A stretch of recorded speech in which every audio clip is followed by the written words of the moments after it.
Oh, how's everybody doing today? Vikings training camp or Vikings OTAs day one wrapped up yesterday, and that's what I'm going to be discussing. I'm going to be giving you guys my three biggest takeaways from what I've seen from Vikings social media to clips posted on Twitter, from reports posted on Twitter.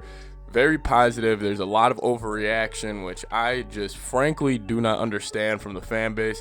Just please, don't take this serious. This does not mean anything in the long run. OTAs day one is just kind of the feel you get from the team. You see who's taking certain reps, but don't freak out. I know Darrisaw and Wyatt Davis didn't take first team reps. Who cares? It's day one OTAs. They don't know the playbook. I know Rashad Hill and Dozier suck. Whatever. I'm not going to talk about the O-line today. I'm going to give you guys my three biggest takeaways from Minnesota Vikings OTAs day one. If you're new here, subscribe to the channel. Anyways, let's talk about it.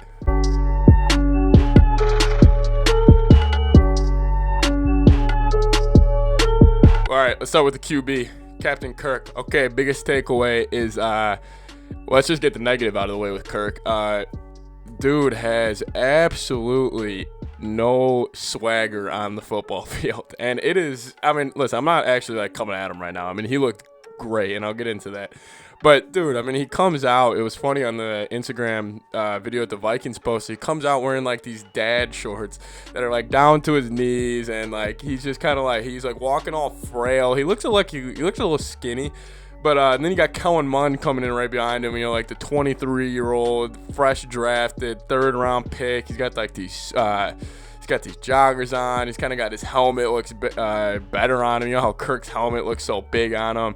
However, the positive with Kirk yesterday, he looked like he just looked comfortable. He just looked confident. He looked like the leader, and I loved it. I loved what I saw from Kirk. He looked really comfortable in the videos. He looked just in control. He looked like a leader. Sometimes I felt like Kirk almost tried to impress his teammates too much instead of just being who he is.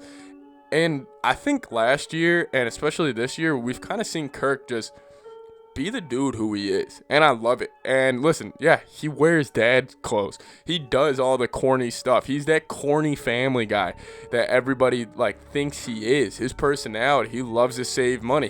He is who he is, but he loves that. And he embraces that. That's why, listen, Kirk, he looks confident, comfortable, and relaxed. He looks happy in his own skin. I wish he put on a little more weight, though. Just, unless he's trying to get a little more mobile. But he looks a little slim. It could just be the jersey he was wearing. But anyways, my biggest takeaway is Kirk looks confident, happy. It could be due to they drafted O-lineman. Anyways, Kirk Cousins, he looks all good. Still no swag, but it's kind of who he is, and I love it. All right, my next biggest takeaway is about Justin Jefferson and Adam Thielen. They look almost unguardable. And they look, some of the routes, if I had to pick two route runners, they might be the best two route runners on the same team in the entire league. I'm not saying they're the best wide receiver duo in the league. I think that obviously probably goes to Kansas City with Hill and Kelsey, but just two wide receivers. I think they probably match up with anybody. Thielen looks kind of like that vet out there. He looks big too. He looks like he put on maybe 5 pounds of muscle. Jefferson looks like he's got a fresh tan going back to Minnesota from either Cali or wherever he was hanging out at during the offseason. But they look excited. Jefferson, he's bringing energy day one. That's huge. No matter what we start in life, whether it's a job, first day of work, first day of practice of a new season, first day of whatever, energy's huge. And if you bring a lot of energy, it raises the team. And that's what he did. He looked like he was excited, happy, celebrating his teams. And I loved it. I think Jefferson, listen, those two, they're great. The only question is, who's the wide receiver 3? And I'm going to make a video on that coming out tomorrow. I don't think the Vikings do not touch another wide receiver 3 in free agency. You have a ton of talent in there. I'm going to make a video about KJ Osborne soon because I think people have written him off as a wide receiver just because he sucks as a kick returner. But anyways, J-Jets, Thielen, they look in control too. They look like everybody knows those are the two guys. They look almost like they got a happier connection than Thielen and Diggs, but I'm not going to talk about it. Anyways, they look good. Just who's going to be the wide receiver 3 is my only question. All right, now let's get to the defense because the defense, they fly. Mackenzie Alexander looked really good on the couple highlights I saw. It seems like they're trying to promote him, give him confidence. Patrick Peterson, people are freaking out that he got burned by Olabisi on a route, and he didn't really get burned. It was a comeback route on the sidelines. He was right there.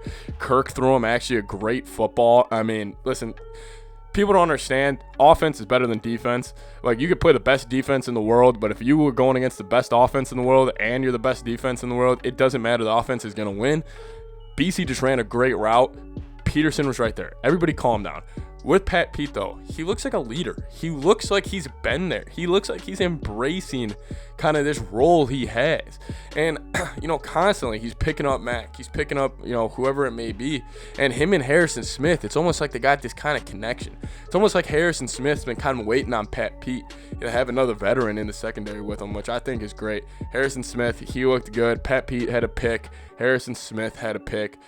People were freaking out that Pat Pete didn't have 3 picks. Listen, he's not the same guy he was in his prime, but he's not that far off, and he's mainly there to kind of develop people. But Pat Pete looks good. I really like him. The defense also, Michael Pierce, he looks massive. Dalvin Tomlinson, he looks massive. We finally got some big dudes.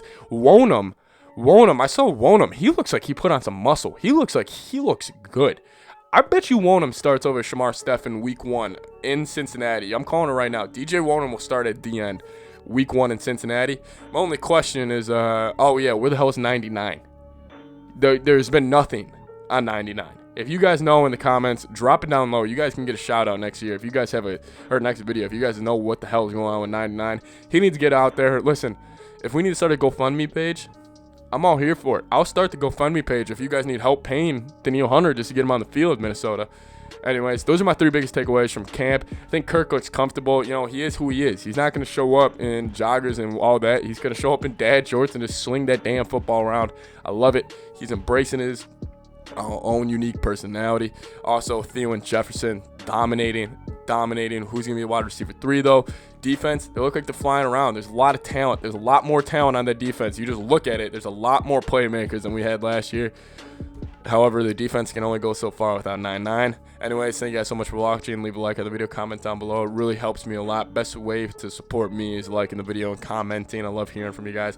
Sub to the channel too. Talk to you guys next time. Skol Vikes.